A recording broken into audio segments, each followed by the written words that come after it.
Hi everybody, it's Jay Pace from Providence Property Group, back here again with our investor mini-series, and I'm joined with Tuan Dong from Duo Tax. One of the biggest myths that as a buyer's agent our clients ask us is, this property is too old for me to get a depreciation schedule. And I think there's a lot of opinions about this, but I thought it was important that we get a professional out here that actually does this for a living. So Tuan, can you give us a little bit more information as to depreciation, and as a property gets older, what you can and can't depreciate, etc.? Sure, Jay. Thanks for having us on today again. The biggest myth, I think, is, you're correct, is that people, and especially investors, they're assuming that you can't claim depreciation on older properties and it's only limited to brand new properties.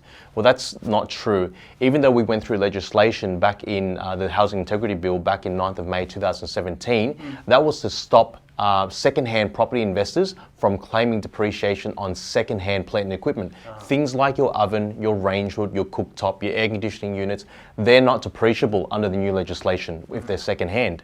However, the building component, which is the building depreciation, is still claimable. Now, building costs represents 85% of the total construction costs. Wow. So even though you don't get that 15% worth of plant and equipment, which is your oven and range hood, you still get 85% of the total depreciation on the construction cost, and that's your building. So that's one of the most important things we want to consider when we're buying property that's second-hand, that we still can claim plenty of depreciation. But when it comes to brand new, of course, the advantages are even further, where we're claiming 100% of the depreciation on both plant and equipment and the building itself. And so something that we shouldn't be leaving out, especially when we're investing in property.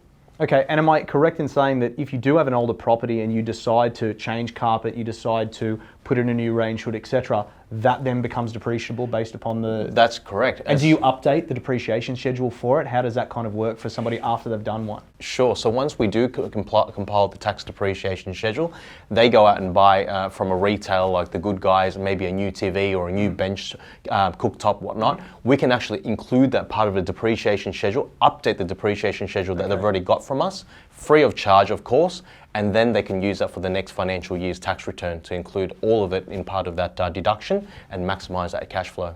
That's great. Well, you heard it here, folks. That is the myth busted at the end of the day. If you do have questions, seek a professional advice. Don't go listen to the bloke at the barbecues. Tuan, thank you very much for coming, giving that information to the clients. I'm Jay Pace from Providence. We'll see you again soon with the mini-series.